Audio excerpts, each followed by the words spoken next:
अस्सलाम वालेकुम। Welcome to horror studio. ये कहानी है धारा शर्मा की।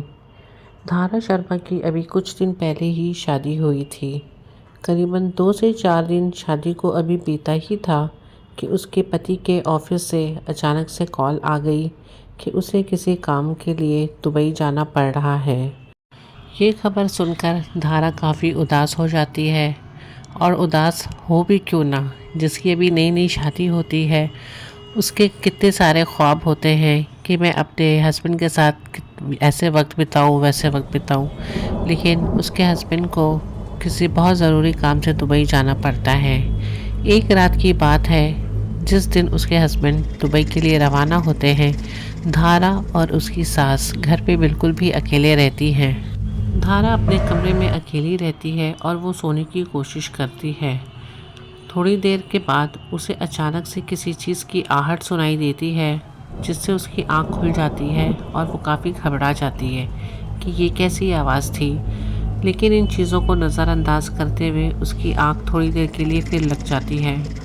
वक्त थोड़ा बीत जाता है और फिर अचानक से जब धारा एक करवट से दूसरे करवट बदलने लगती है तो वो देखती है कि उसके कमरे की टीवी अचानक से ऑन हो गई होती है।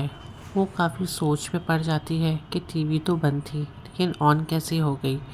फिर वो उठती है आहिस्ते से और जाकर टीवी को ऑफ़ कर देती है। लेकिन उसे उस वक्त भी कुछ अजीब सा महसूस होता है। वापस अपने बेड पर आने के बाद धारा सोने की काफ़ी कोशिश करती है, लेकिन उसे कुछ बहुत बेचैनी सी महसूस होती है। और थोड़ी देर के बाद जब धारा एक करवट से दूसरे करवट बदल रही होती है तो उसे ऐसा महसूस होता है कि जैसे कोई उसके बगल में उसके साथ उसी बेड पर लेटा हुआ है। ये सोच कर के धारा सोचने लगती है कि शायद ये मेरा वहम होगा, अकेलेपन की वजह से मुझे ऐसा लग रहा है। लेकिन वो बहुत बेचैनी से उसी कमरे में करवट बदलती रहती है और काफ़ी देर होने के बाद जब धारा को थोड़ी नींद आती है तो अचानक से उसे एक आवाज़ सुनाई देती है, जिसकी वजह से उसकी आंख दोबारा खुल जाती है। उसके बाद वो कमरों के चारों ओर देखती है तो उसे कोई भी नहीं दिखाई देता है। लेकिन जब वो एक करवट से दूसरी करवट बदलती है तो उसके तो पूरे होश ही उड़ गए रहते हैं। धारा के रोंगटे पूरे खड़े हो जाते हैं और वो देखती है कि उसके बगल बेड पर उसके साथ कोई लेटा हुआ है और वो एक साया की तरह रहता है। खुद को समझाने के लिए धारा ये सोचती है कि शायद ये उसका वहम है और इस चीज़ को वो नज़रअंदाज करना चाहती है। लेकिन थोड़ी देर के बाद उसे फिर से वही चीज़ महसूस होती है कि जैसे बिस्तर पे कोई उसके बगल में लेटा हुआ है और कोई साया सा उसके ऊपर सा आ गया है। ये देख कर के वो काफ़ी घबरा जाती है।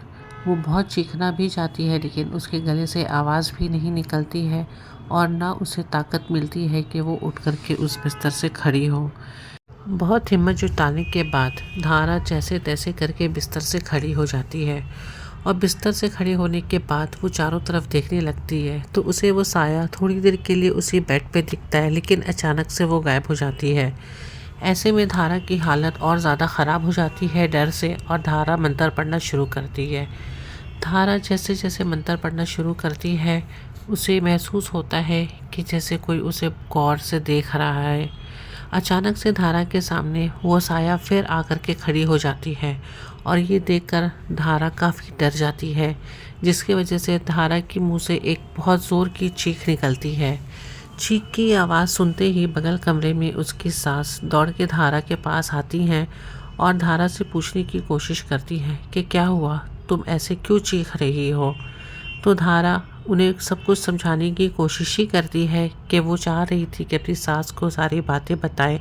अचानक से धारा ने देखा कि उसकी सास के पीछे एक जवान औरत की घुंघरेली परछाई खड़ी रहती है। उसके आंखों की जगह काले गहरे रहते हैं और उसके कंधे करीब करीब कमरे की छत जितने ऊंचे रहते हैं। ये भयानक नज़ारा देखकर धारा वहीं बेहोश हो जाती है। फिर उसी रात उसे अस्पताल में एडमिट किया जाता है। दूसरे दिन धारा के हस्बैंड भी वापस आ जाते हैं धारा की ये खबर सुन कर के और डॉक्टर से पूछते हैं कि आखिर इसे हुआ क्या है। तो डॉक्टर का जवाब आता है कि डर के कारण इनका ब्लड प्रेशर काफ़ी लो हो गया रहता है, इस वजह से ये बेहोश हो गई होती हैं। ये सुनकर दोनों माँ बेटा एक दूसरे के चेहरा देखने लगते हैं और सोचने लगते हैं कि कहीं ये उसी की वजह से तो नहीं हो रहा है सब। धारा के ससुराल वाले वो मकान छोड़ने को राज़ी नहीं हैं, इसलिए धारा आज भी अपने मैके में ही रहती है। क्या था इस घटना के पीछे का कारण? धारा के पति की पहली भी एक शादी हो चुकी थी और अपनी पहली पत्नी को दहेज के लालच में उन लोगों ने जहर देकर मार डाला था, जिसका मुकदमा आज भी कोर्ट में चल रहा है। बदनामी के कारण धारा के पति अपनी मां के साथ एक नए घर में आकर रहने लगा था, जबकि उसके पिता अभी भी पुराने घर की देखभाल कर रहे हैं। धारा के परिवार वाले को इस बात का बिल्कुल भी पता नहीं चल पाया था कि उसके पति की पहले भी एक शादी हो चुकी है। और एक दिन धारा का पति उससे मिलने जब आता है तो धारा अपने पति से सारे बात जो उसके साथ बीती हुई रहती है वो कह डालती है। और ये सुनकर उसका पति मजबूर हो जाता है कि वो अपनी पहली पत्नी के बारे में उसे सब कुछ सच बताए। तो धारा को उसके पति ने सब कुछ सच बताया कि मेरे ऊपर ये इल्ज़ाम लगाया गया था कि मैं दहेज के लालच में उसे जहर दे कर के मार चुका हूँ, लेकिन ये बात सच नहीं है। सच बात तो ये है कि वो खुद ही जहर खाकर अपने आप को ख़त्म कर दी थी। अदालत में अभी भी ये मामला लटका हुआ है। तो वो साया क्या धारा के पति की पहली पत्नी की थी? आज भी ये कोई नहीं जान पाया।